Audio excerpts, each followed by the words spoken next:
সরো সরো এদিকে সরো তো সরো পিছনে সরো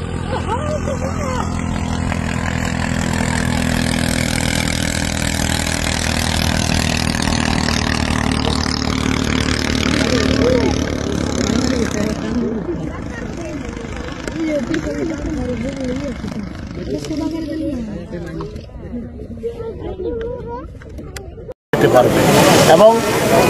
আমি শুধু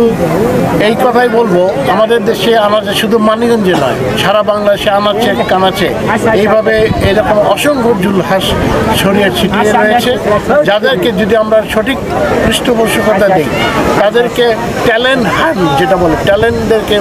উন্নত বিশ্বে অন্যান্য জায়গায় জিনিসটা আছে যে ট্যালেন্ট হান্ট, তাদেরকে যদি ট্যালেন্টটাকে হান্ট করে তাদেরকে নিয়ে আসতে পারি, তাহলে আমার মনে হয় এই দেশে যারা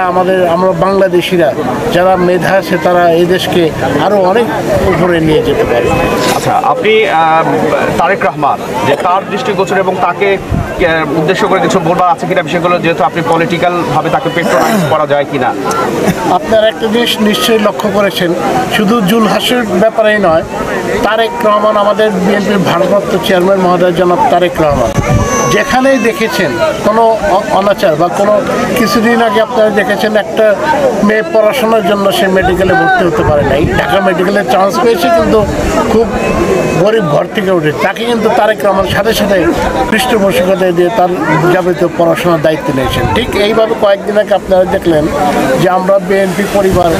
তারেক রহমানের দৃষ্টিগোচর হওয়ার পরে উনি কিন্তু পাঠিয়েছিলেন